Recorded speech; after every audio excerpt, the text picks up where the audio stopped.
Oke, kembali lagi di channel Angga Partshop Malang. Kali ini saya akan membahas seputar roller. Karena kemarin banyak yang bertanya, Mas, roller berapa sih yang enak untuk motor ini? Motor sering tanjakan atau seperti apa? Sering jarak tempuhnya jalan yang lapang atau seperti apa? Oke, sekarang kita akan bahas, gak cuma roller kali ini, kita akan bahas sepaket CVT. Oke, karena banyaknya yang tanya, kadang ada pertanyaan lain yang mungkin belum sempat saya buatkan konten, maka ini saya jadikan satu. Oke, ini pertama ada roller, ada berganda, ada fan bell, ada facecom atau rumah roller, ada kipas, ada kampas ganda. Saya ada Daytona, ada bir CVT Kawahara. Berhubung saya mainnya di upgrade ya, jadi maka saya adanya produk-produk racing, tapi nggak masalah, prinsip kerjanya sama saja, nanti akan saya bahas. Jadi konten ini nanti akan membahas roller, karena kemarin banyak yang tanya roller yang enak, yang ideal, pakai berapa gram. Habis itu nanti prinsip dasar kerja CVT. Habis itu kendala yang sering dijumpai pada CVT. Berikut dengan cara perbaikannya. Dan untuk bonus, berhubung ini part-part racing, nanti akan sedikit informasi tambahan atau pengetahuan seputar upgrade CVT. Oke. Saya sampaikan untuk yang baru gabung ke channel ini, mungkin yang baru tahu atau yang mungkin gak sengaja nemukan video ini nanti. Apabila video ini nanti bermanfaat untuk kalian, untuk menambah wawasan kalian yang belum tahu, maupun untuk menambah ilmu pengetahuan untuk lebih mendalami, apabila video ini nanti sangat membantu kalian belajar, silakan di subscribe, silakan ditekan tombol loncengnya agar kalian bisa tahu kapan saya unggah video terbaru. Untuk teman-teman yang lainnya bisa, apabila nanti ada pertanyaan, silakan tanyakan. Walaupun tidak seputar CVT nggak apa-apa, tanyakan. Kalaupun saya tahu nanti akan saya sampaikan. Kalaupun nggak tahu nanti ya kita belajar bareng-bareng. Jadi konten ini, channel ini saya tujukan untuk edukasi, untuk menambah wawasan bersama, belajar bersama. Oke, seperti itu ya. Oke, sekarang kita akan bahas rumah roller dulu. Oke, nah ini saya ada contoh rumah roller Mio kode 5LV sama rumah roller Vario 125 yang kode KZR. Sebenarnya sama saja kalau untuk bentuk, jadi ada yang sedikit mencolok yang membuat rumah roller itu unik. Nah, gini, kita bahas masing-masing. Jadi kalau untuk Honda sendiri, saya nggak tahu kenapa Honda nggak dikasih jalurnya stemped atau grease. Sedangkan Yamaha, dia ada alurnya untuk stemped, ke tempatnya seal. Jadi kalian kalau, terutama untuk Honda ya, jika kalian punya motor Honda, jika kalian servis, maka yang kalian perlu kalian lakukan adalah untuk cek bagian ini. Nah, ini biasanya, ini kan biasa ada bushing. Berhubung saya nggak punya, saya sampaikan seperti ini aja ya. Semoga kalian paham apa yang saya bicarakan. Semoga teman juga paham bushingnya nanti seperti apa. Oke, ini sebenarnya ada bushingnya panjang. Nah, untuk ngecek ini aus atau enggaknya, kalian cukup masukkan bushingnya ke rumah ini. Habis itu saman goyang-goyangkan. Apabila goyangnya banyak, itu bisa jadi antara rumah roller sama bushingnya itu sudah kalah. Ada lagi yang lebih parah, ini antara atom sama bushing tengah ini sampai lepas. Itu biasanya mengakibatkan suara pada CVT. Nah, jadi kalian untuk yang punya motor Honda, kalian harus sering ngecek ini ya, gak boleh terlewatkan. Supaya nanti nemui kendala seperti itu, ya lakukan penggantian. coba ganti dulu rumah rollernya. Habis itu bushing yang lama dipasang. Kalau masih banyak goyang berarti wajib harus ganti bushingnya. Tapi kalau tidak, kalian cukup ganti rumah rollernya saja. Nah, oke. Untuk Yamaha, nah ini kan ada alurnya untuk grease atau stampede. Nah, itu kenapa rumah roller Yamaha walaupun sama-sama tidak terawat ya, sama-sama tidak servis, itu kenapa rumah roller Yamaha lebih awet. Karena di sini ada grease, habis itu ada seal nanti biar stempetnya nggak keluar. Nah, jadi untuk setiap kalian servis ini harus diberi grease, diberi stempet. Sama halnya dengan Honda juga perlu, walaupun nggak ada tempatnya, perlu sebagai lapisan aja. Kasih aja tipis sebagai pelumasan, sebagai lapisan oil film. Sama halnya dengan fungsinya oli, mengurangi gesekan, mengurangi karat, sama seperti itu. Oke, sekarang kita akan bahas roller. Berhubung saya rumah roller ada punya Mio sama Vario, saya ambil rollernya Mio. Jadi roller, nah tempatnya kan seperti ini. Nah, untuk cara kerja sendiri, untuk puli ini bekerja dengan gaya sentrifugal. Jadi gaya sentrifugal itu gaya yang terlempar keluar.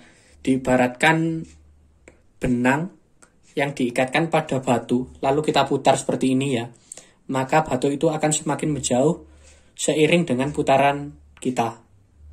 Seiring dengan cepatnya kita memutar. Sama halnya pada prinsip rumah roller. Jadi kalau untuk roller saya biasanya tanya dulu, orang ini motornya ini nanti dipakai tanjakan atau sering menemui kemacetan. Nah, biasanya kalau untuk tanjakan-tanjakan sering jumpai kemacetan, saya biasanya menyarankan untuk penggantian roller yang lebih ringan. Kalau untuk Mio ini kan 10 gram, saya biasanya main ke 8 gram, atau kalau orangnya nggak mau jauh-jauh bisa pakai rollernya Mio J. Roller Mio J standar orisinil itu lebih ringan daripada Mio standar. Nah, jadi untuk roller yang berat, ini misalkan roller yang berat ya. Jadi roller berat itu kita nggak perlu tenaga besar untuk melemparkan roller ini keluar.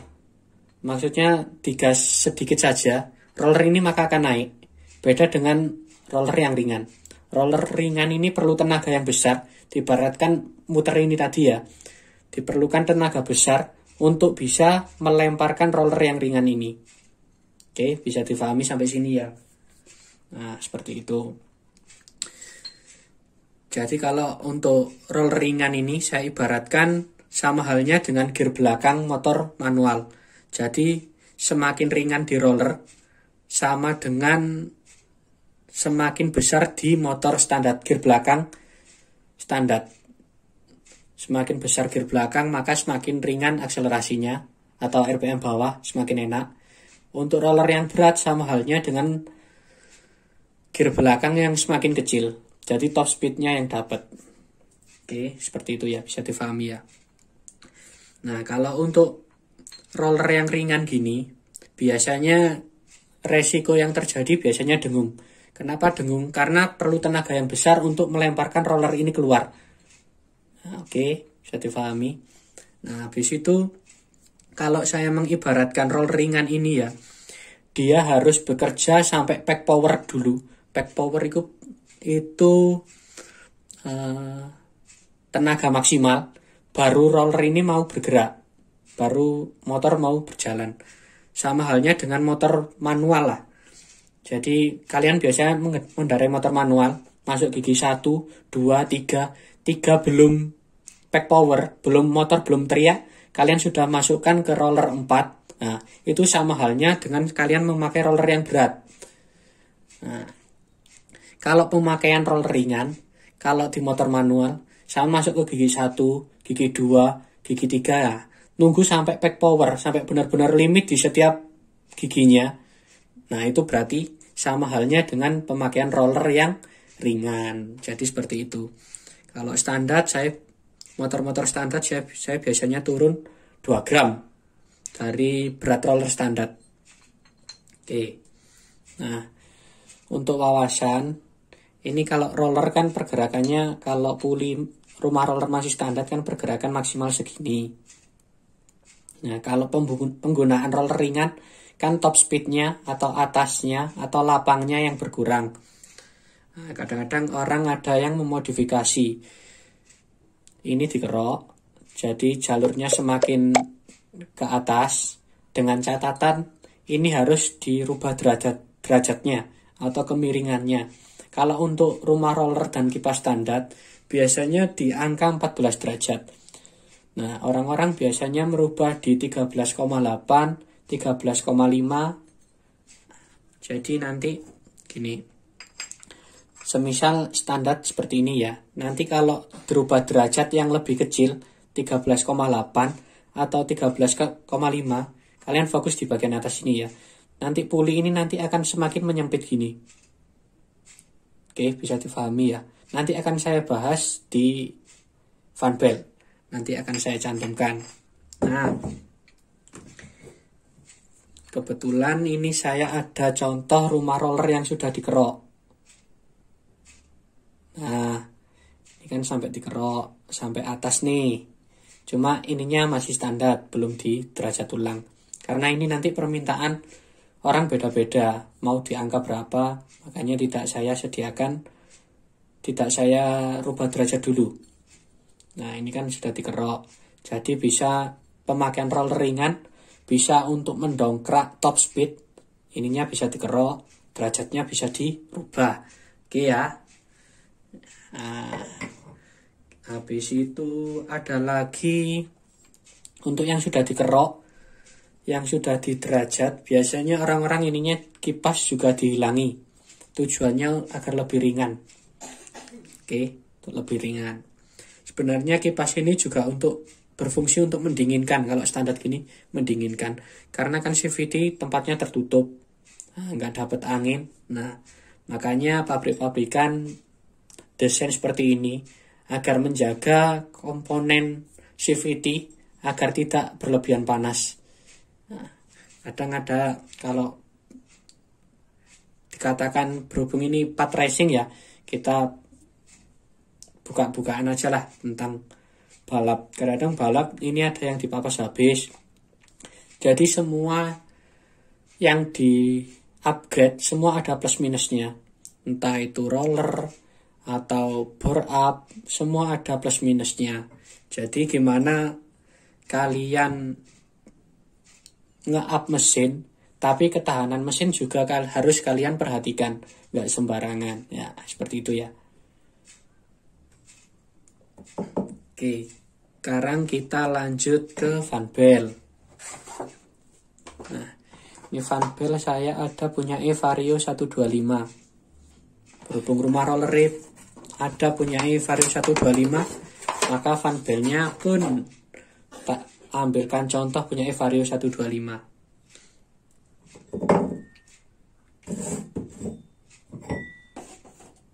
Nah, katakan gini, ini anggap puli rumah roller sama puli standar ya. Kalau ini fan belt standar, biasanya dia nggak ke bawah maksimal. Posisi fan belt itu nggak bisa masuk ke dalam semua, nggak bisa masuk penuh maupun nggak bisa keluar penuh. Nah, itu kenapa ini dirubah derajatnya.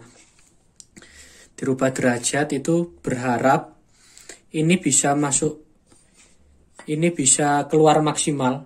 Jadi kalau motor standar ada batas maksimal, jadi fan belt nggak bisa naik sepenuhnya.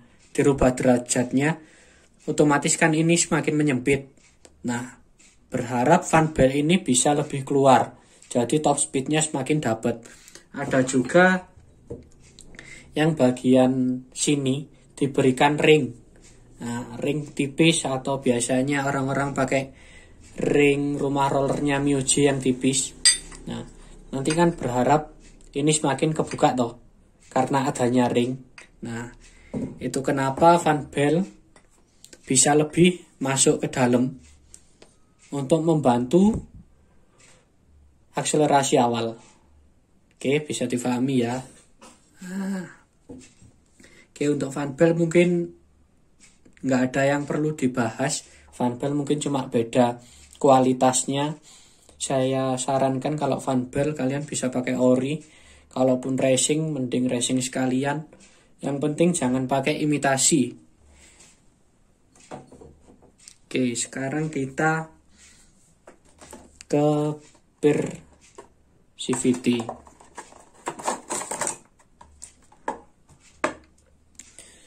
Oke, per CVT ini ada produk Kawahara yang 1500 rpm. Nah, biasanya saya menyarankan kalau untuk motor harian ataupun balap, saya biasanya pakai yang 1500 rpm karena nggak terlalu keras. Jadi penggunaan per CVT yang keras ini berhubung saya nggak ada pulinya ya, semoga kalian paham. Ini akan nekan puli. Nah, dan puli nanti akan mengapit fan belt. Semakin ininya keras, maka fan belt akan semakin terapit. Nah, jadi meminimalisir terjadinya selip antara puli sama fan belt. Tapi ada catatan. Kalau untuk per CVT yang terlalu keras, kadang-kadang mesin tidak support. Atau kadang-kadang tenaga malah drop. Satu itu. Yang kedua, kalau terlalu keras, fan belt maka akan cepat aus.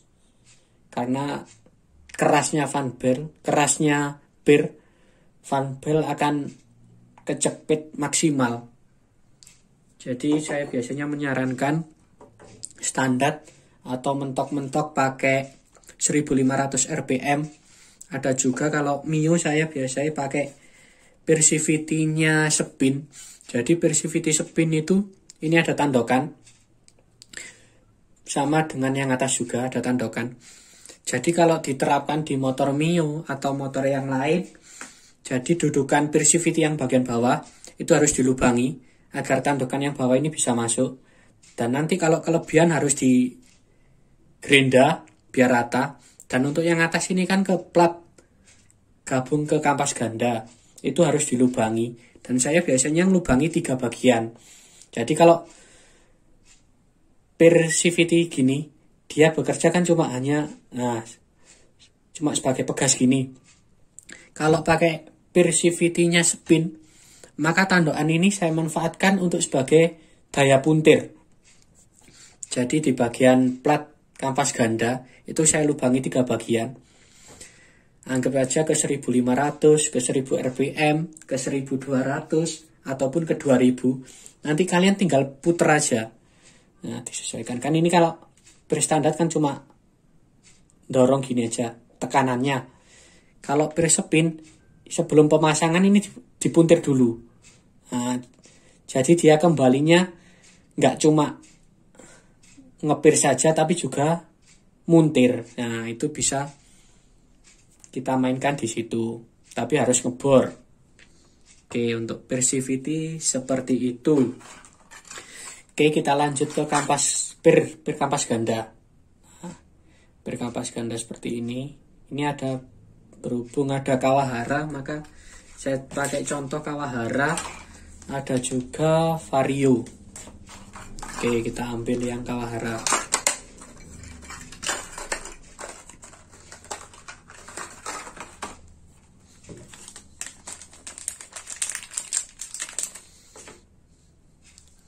Jadi untuk per ganda ini sebenarnya penting-penting, nggak penting sih. Jadi per ganda ini kalau saya mungkin lebih suka pakai yang keras daripada standar. Biasanya kalau per ganda yang lembek atau yang mungkin sudah nggak keras lagi, biasanya mengakibatkan ke kampas ganda itu terjadinya slip atau enggak ketika awal gas tarikan bawah itu ndredeg. Kalian tahu lah kalau punya Matic pasti kan sering putaran bawah ndredeg. Nah, itu bisa dari ini. Salah satunya bisa dari berganda yang terlalu lembek. Jadi kalau kampas ganda sama dengan rumah roller tadi cara kerjanya. Nah, kampas ganda gini sama sentrifugal, dia terlempar keluar. Jadi kalau pir ganda, nah ini kan pir ganda seperti ini ya. Nah, pemasangannya kan seperti ini. Jadi kalau pir ganda ini lembek, dia belum digas atau sedikit digas, ini sudah terlempar, sudah bergesekan dengan mangkok. Nah, kadang-kadang ada kalanya selip, atau mungkin ininya sudah kotor. Nah, kadang-kadang timbullah dredeg. Jadi kalian kalau untuk servis, saya sarankan untuk ini mungkin untuk bengkel-bengkel ya, atau kalian yang bongkar-bongkar sendiri. Kalau kalian servis, usahakan tangan kalian ini nggak kotor, nggak sampai megang kampas ganda. Jadi kadang-kadang kan perlu tuh bagian yang diberi grease, diberi stempet. Kadang-kadang ketika mau masang mangkok ganda, nah kalian nyentuh ini nih. Nah, sedangkan tangan kalian kotor, tangan kalian ada stempetnya, nah itu bisa berakibat ke selip. Kadang-kadang dredeg, sering dijumpai dredeg. Nah, biasanya seperti itu. Bisa juga dari pir ini tadi. Jadi yang terlalu lembek, dia ini ngembangnya setengah-setengah. Jadi napak enggak. Jadi seperti itu, bisa mengakibatkan selip. Nah, kalau untuk kampas ganda ori itu biasanya bahannya lebih lembut, lebih halus, pakem, habis itu berwarnanya putih. Kalau untuk yang KW biasanya kekuning-kuningan, biasanya cenderung keras dan sering, kalau saya sering jumpai kadang-kadang kayak berminyak, gilap gitu maksudnya. Nah, ini berhubung saya adanya kampas ganda Daytona, dia seperti ini. Dia adalah Kevlar. Nah, dia adalah Kevlar dan karbon.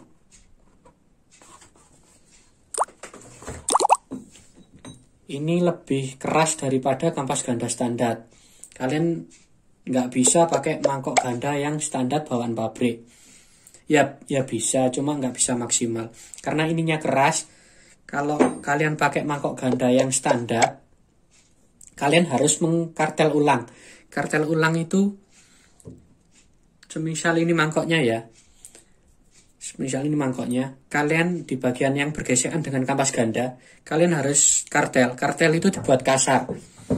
Jadi diharapkan dengan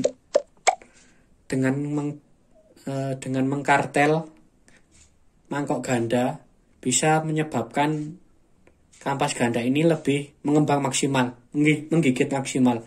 Jadi seperti itu. Ada juga yang mangkok ganda itu dilubangi. Nah, ini gini. Misal ini mangkok ganda ya. Kalau untuk Honda kan jarang di sini ada lubang. Kalau Yamaha kan sering ada lubang.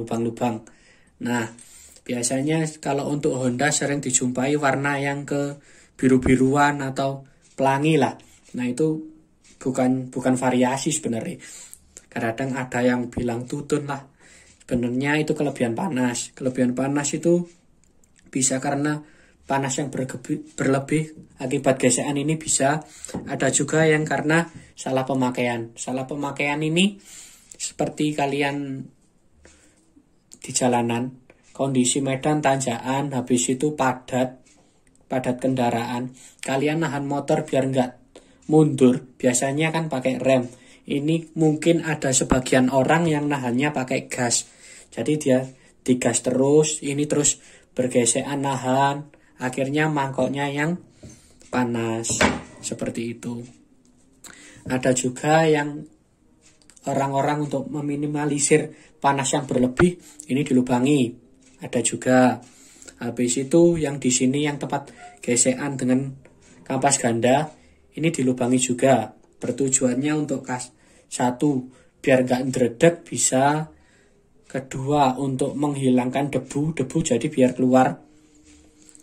Nah, itu yang bergesekan langsung dengan ini ya. Jadi mangkoknya yang bersentuhan dengan kampas ini dilubangi.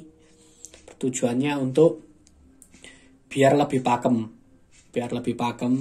Gesekan lebih sempurna, panas ya, mengurangi panas, menghilangkan ya seenggaknya debu bisa keluar, nggak menempel ke mangkoknya. Jadi seperti itu. Oke, mungkin seperti itu yang bisa saya sampaikan. Semoga video ini mengedukasi dan terjawab sudah pertanyaan dari kalian. Roller berapa sih yang enak, ataupun apalah yang selama ini menjadikan pertanyaan kalian. Semoga dengan adanya video ini bisa terjawab. Dan kalau ada pertanyaan yang lain, bebas, walaupun nggak seputar CVT, nggak apa-apa, monggo ditanyakan. Nanti kalau ada waktu luang akan saya balas komenan dari kalian. Dan kalau nggak ada ya mohon dimaklumi, tapi insya Allah saya usahakan untuk interaksi selalu dengan kalian. Kalian bisa, apabila ada masukan konten mau dikontenkan, silakan. Konten apa atau apa silakan saya buatkan. Kalau sempat kalian bisa DM ataupun komen di channel ini juga monggo, ataupun WA juga boleh. Untuk yang pesen-pesen barang seputar CVT atau variasi lainnya juga monggo.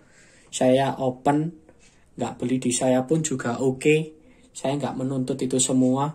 Semoga video ini membantu dan menjadikan ilmu, wawasan yang lebih daripada sebelumnya. Oke, sekian dari saya. Assalamualaikum warahmatullahi wabarakatuh.